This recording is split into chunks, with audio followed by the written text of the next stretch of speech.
mbokk internet bi ñu ngi fii ak président Babacar Seye bu Horizon Sans Frontières ñu war a waxtaanee ci li nga xam te ni mooy débat du jour li nga xam ne moom la Tahirou Sarr bëgg indi wala boog bëgg proposer ci réew mi muy doxandéem yi ñu yem seen place bañ fi am këyitu Sénégal bañ fi mel ni sénégalais yow Babacar Seye nga xam li nga xam te ni loolu wax jooju mën na ko jur wala mën na ko indi ci réew mi ak ci sénégalais bi sax surtout le citoyen sénégalais ban appréciation nga am ci loolu. waaw Malick xam nga depuis boobu ñu ngi interpeller Tahirou Sarr de manière très courtoise pour que mu comprendre que ce discours-là baaxul parce que discours buy taal réew c'est des espaces de repli identitaire. Il faut que ñu combattre ñoom li ñuy def ñu tuddee ko li ñuy tuddee le patriotisme ma yokk sax ni c'est un patriotisme populiste. loolu baaxul ci réew mu mel ni Sénégal nga xam ni tey non seulement dëkk jàmbur mais je voudrais rappeler que l'Afrique dafa nekk une terre de mobilité. Avec plus de 20 millions de personnes qui circulent. En Afrique de l'Ouest 42% des migrations intra-africaines sont dirigées vers l'Afrique de l'Ouest et le Sénégal attire par sa stabilité. Le Sénégal dafa nekk un laboratoire de migration et de mixité. Sénégal ñëpp a ngi fi.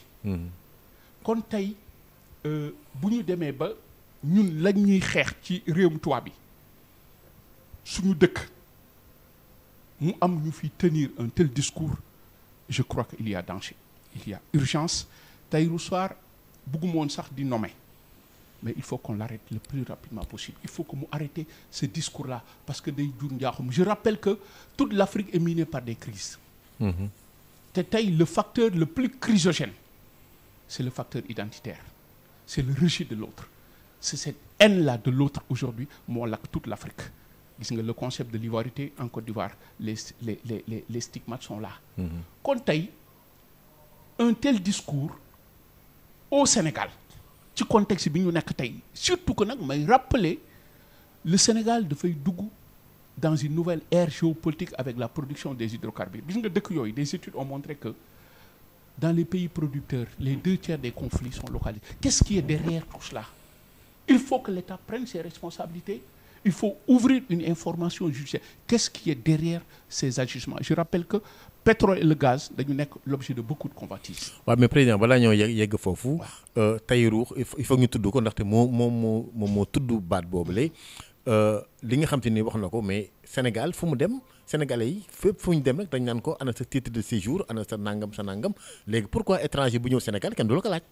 voilà loolu aussi dafay nax nit ñi sur un discours populiste xam nga fépp fu ñu dem mooy fan. Il faut rappeler que l'Afrique de l'Ouest l'Union la CEDEAO dafa am des textes yu fi nekk du dëkk ces textes-là il faut les respecter. Vous faites allusion aux pays européens dañuy laaj carte de séjour textes yi ñu war a respecter au niveau de l'Afrique yeneen la dama ne mais la libre circulation des personnes au Sénégal am na loo xam ne mënoo ko fi imposer mais mën naa la wax maintenant qu'est-ce qu'il faut faire. Le Sénégal est un pays souverain su ko neexee mu établir un code d'entrée c'est son droit le plus absolu. mais nag damay fàttali ni il y a des règles. xam nga les pays européens là boo jëlee exemple entre les pays européens les pays Schengen amul loolu. waaw dëgg la doo fa dégg ce discours là. seen discours ñu ngi ko jëmale ci ñeneen. nous on ne fait pas partie du Schengen. En Afrique de l'Ouest il y a des règles qui régissent la CEDEAO kon je crois que ñoom dañuy wax lu ñu xamul dañuy wax aussi lu ñu maîtriser wul pour nax les esprits les plus faibles. xam nga Sénégal tey wax naa la le Sénégal dafa nekk un laboratoire de migration et de mixité. xam nga man lu ma doon xaar sur les nouvelles autorités sénégalaises. ñu relancer le débat sur la gestion de ces flux migratoires dans ce contexte de mobilité et d'interdépendance. maanaam. système de globalisation la ñu nekk tey mënoo ŋàññi ñële les Guinéens yi muy wax nii tey. ils contribuent à l'économie du Sénégal. ak naar libanais yi. ak naar yi muy indexé tey. mais ñoom dañu nekk pour la plupart dans le secteur informel. du ñu fay taxe du ñu fay dara. non loolu c'est un problème moo tax ma ni la il faut une harmonisation Sénégal xam nga lu mu war a teg une convergence fiscale d'abord une architecture de paix et de sécurité entre les peuples. Et une convergence fiscale pour une libre circulation des personnes. Dossier boobu domaine boobu la ñuy xaar Sénégal et le Sénégal peut relancer le débat sur ça kon yi nga wax ni yëpp loolu daf ko ci ëmb le Sénégal mën na teg une véritable politique migratoire pour aar ay doomam xool ñu fiy dugg parce que il faut légiférer parce que Sénégal dafay dugg dans une ère géopolitique donc dafay am dumping migratoire donc c'est tout à fait normal que le Sénégal légifère kon xam nga donc le problème est réglé donc lui il veut poser le problème autrement pour nax nit ñi nii autrement naka yow noo ko comprendre waaw non Sénégal am na légitimité établir code d'entrée Sénégal am na légitimité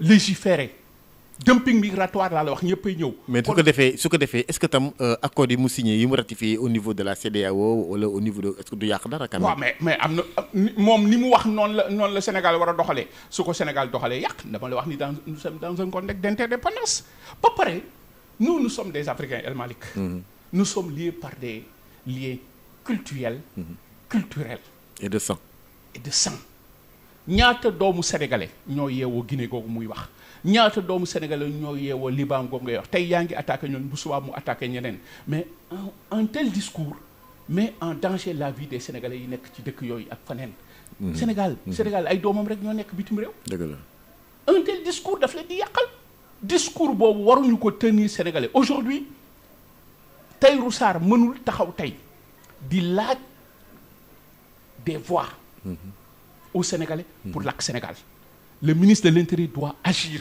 ku mel ni Tahirou Sarr ce parti là waruñu ko woon sax permettre au Sénégal parce que day lakk dëkk bi il faut éviter cela tey Sénégal soxlawuñu un tel discours c'est l'heure des perspectives panafricaines Europe doo fa dégg ñuy wax des cartes de séjour Europe doo fa dégg yi de tel discours entre les pays européens mais beneen kon ñun notre défi mooy wax naa la ko nañ la ñu fexe ba mën a réglementer tout cela pour jàmm am entre les pays africains mbooloo mooy doole mais discours buy xaajale ces discours identitaristes là mënuñu ci jàng dara en termes de gouvernance globale du def lu dul yàq. wax nañ ci tam ni ci wàllu étranger yi ku fi juddoo rek doon sénégalais. est-ce que loolu tam. waaw mais xam nga moo tax il faut pas que le Sénégal di violer le droit international le droit de sol yooyu yëpp dafa exister sinon on va créer des apatrides. ay xale yu juddoo Sénégal apatride mooy maanaam ci wolof. mais ku amul nationalité. mais ça c'est le droit international qui le dit il y a des règles il y a des conventions. ku ne fa nga juddoo doomu réew ma nga. mais non mais attends il y a le droit du sol.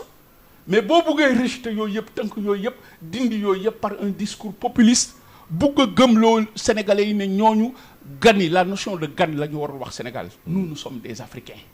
dañu fexe ba Afrique nekk benn parce que défis yi ñuy xaar les défis sont majeurs au regard des enjeux géopolitiques géoéconomiques et écostratégiques entre Guinée ak Sénégal nañ ci def attention. parce que ñu ngi laal di les Peuls xam nga boo xoolee toute la zone sahélo-sahélienne l'ethnie majeure ay Peuls lañu. tout à fait. qu'est-ce qui est derrière les agissements. c'était depuis le grand l'empire du Mali. gis nga il faudrait qu'on fasse attention. J'appelle sénégalais yi nañu wax nañu jóg balaa avant qu'il ne soit tard ce discours de Tahirou Sarr là il faut l'arrêter. lii lay lakk Sénégal et c'est pas bon pour toute l'Afrique. ok il faut l'arrêter tout de suite. J'interpelle l'État du Sénégal, j'interpelle le Premier ministre, j'interpelle le Président de la République, j'interpelle le ministre de l'Intérieur. Voilà, pour que discours bi mu dakk. À la limite s'il continue il faut retirer sa candidature parce que mënoo tey demander le suffrage universel des Sénégalais pour lakk Sénégal. réplique Sonko bi dégg nga ko. lan la wax. Sonko maanaam dafa jël contre-pied wu Tahirou Sarr. mais Sonko a parfaitement raison. mais c'est l'heure des perspectives panafricaines. la réaction de l'élection de Sonko ak Diomaye mais yemul fii rek Sénégal. c'est un lieu d'espoir pour la jeunesse africaine. moo tax j'interpelle la jeunesse Tahirou Sarr discours am bii du discours bu ñuy topp de. alors bu fekkee loolu Sonko répondre mais il a parfaitement raison. ce discours n'a pas sa place au Sénégal. Boubacar lan ngay xaar ci député yi nga xam te ni ñoom la ñu war a fal dimanche. ben une rupture totale. c'est-à-dire c'est-à-dire que. lay xaar waaw. voilà des députés qui représentent. le peuple. et pas le parti ni le président. comme li ñu fi gisoon parce que législature bi passé boo xoolee boo leen di seetaan da ngay sax xeeb Sénégal le Sénégal a renoncé à sa grandeur avec cette législature et j'espère que lii dootu fi amati. Et au chapitre des migrations internationales man ci li may yëngatu. qu'on pose le débat avec des propositions pour régler la gestion des flux migratoires bi nga xam ni tey gis nga dégâts yi mu indi Sénégal avec l'immigration irrégulière. La protection, une meilleure protection des Sénégalais de l'extérieur pour en faire un vecteur de développement. Problématique yooyu yëpp. léegi mënuñu woon wax ak Babacar Sèye te duñu wax ci wàllu migration yi mais léegi député bi en quoi faisant ngeen di xaar concrètement député bi am lu mu agiré pour que la protection des Sénégalais de l'extérieur mën a am pour que aussi le flux migratoire bi ngay wax ni ñu mën ko gérer. xoolal li xew aux États-Unis avec Donald Trump les États-Unis qui est mu nekk nga xam ni dafa nekk une terre d'immigration. foofu ñëpp ay gan lañu. même président bi sax ay maamam. ay maamam Allemagne lañ jóge ak Écosse. may rappeler ko ni avant en 1664 avant l'occupation anglaise New York mu ngi tuddoon Nouvelle Amsterdam foofu mu dëkkoon. ay maamam foofu plus de 600 se sont installés en 1660 foofu à New Jersey donc que Trump jóg tey aux États-Unis mën na ni kenn dootul dugg mu fermer ay frontières am. mais ay nit ñu fa dugg ba pare ñu leen di beddi di yóbbu loolu amul fenn.